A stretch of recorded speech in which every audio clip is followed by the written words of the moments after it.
Assalamualaikum everyone. Our chosen company for today is K&M Berhad, a manufacturing company that design and build an industrial equipment.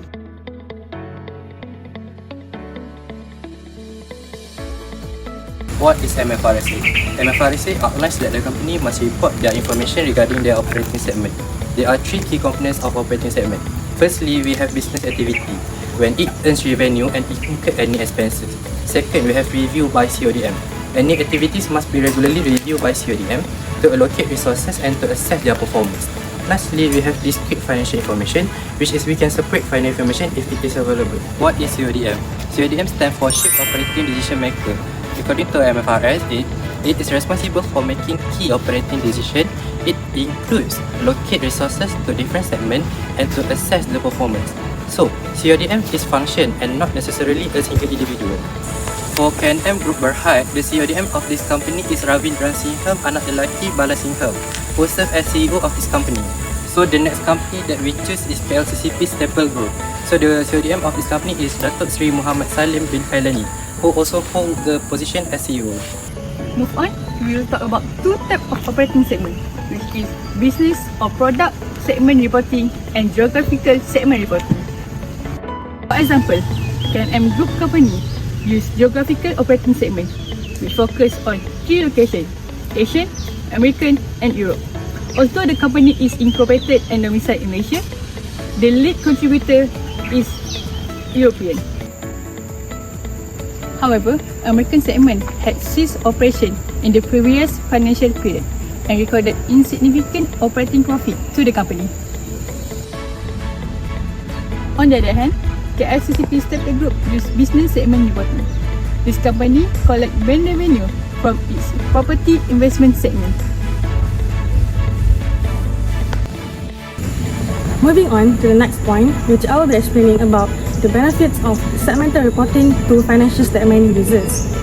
The first benefit is segmental reporting allows the users to identify which region contribute the most to the company's revenue and helps the investor to evaluate which market are profitable and which are underperforming.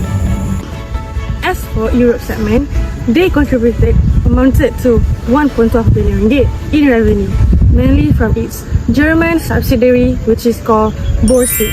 This is because Borsig is one of the group's largest and most established units.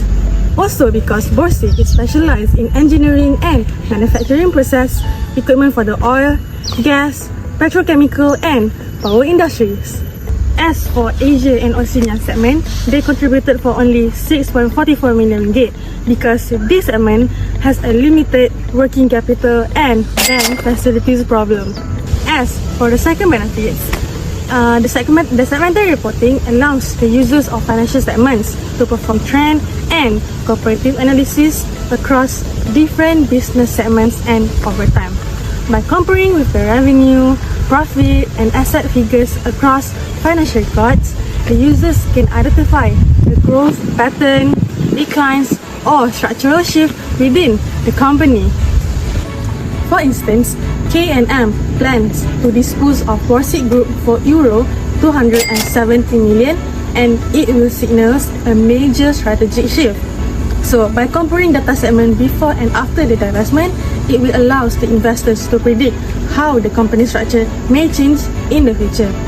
So, the reason of the plan is because K&M's group has faced a very high borrowings and liquidity pressure, which it severely affected its operation and caused the company to fall in PN17, which is financial distress status, since 2022. K&M has officially signed an agreement to sell Borsig on 27 Feb 2025, but the sale was not completed yet as the report ended 21st December 2024 and it was disclosed as a subsequent event. However, if they sold Borsig, the company will lose a major revenue as Borsig has been the group's largest contributor. But if they didn't, the company will remain heavily burdened by 1.3 billion ringgit in debt and will struggle to cover its high financing costs. What is MFRS 134? MFRS 134 Interim Financial Reporting is a standard that issued by the Malaysian Accounting Standard Board. It explains how the company should prepare and present their interim financial statements in a shorter period than a full financial year. Usually, it prepared by monthly, semi-annually, and quarterly. Next, we have two significant events and transactions that affect KNM Group Berhad. The first one is proposed disposal of DKNM and FAR570. KNM Group is currently undergoing restructuring exercise to improve its financial conditions and reduce its high level of borrowing. As part of it, the company intends to dispose two of its subsidiaries, which is DKNM and FAR570. These two subsidiaries have historically been important contributor to the entity's profit. Because the sales process is already in progress, these two of its subsidiaries are now classified as held for sale, and the financial result is shown under disposal operations in the interim financial report. These are several impacts that affect this event. The first one is asset classified held for sales is increased in 2025 compared to 2024. This increase mainly comes from DKNM and FAR570, showing that both of the subsidiaries are actively being prepared for disposal.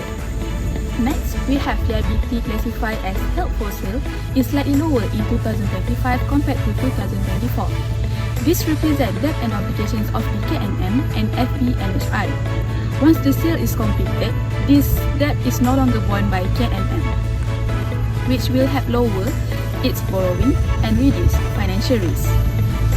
Next significant event is Code and Regulation Plan. KNM Group Berhad and its subsidiary KNM Proses 9 Berhad continue their legal and financial restructuring efforts under the Companies Act 2016, in which impact their interim financial report. For cumulative period, the operating loss from continuing operations is increased to 53 million compared to 25 million in 2024.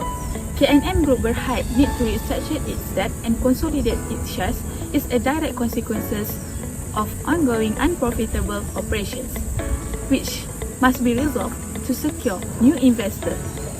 KNM Group Berhad financial position reflect a critical working capital deficit with current asset amounting to 30 million, significantly exceeded by current liability of 1.7 billion. The deficit more than 1.68 billion of the working capital is a clear sign of critical financial distress, and it is the main reason why court-approved restructuring plan is required. Linked to the KNM Interim Financial Report for the second quarter period in the 30th June 2025, the report provides the financial information for both current and comparative interim periods. For 3 months, the current interim period is on 30th June 2025, and for the comparative interim period is on 30th June 2034. For the 6 months, the current interim period is on 30th June 2035, and for the comparative interim period is on 30th June 2034. For the lastly, the statement of financial statement, the current interim period is on 30th June 2035, and for the comparative interim period is on 31st December 2034.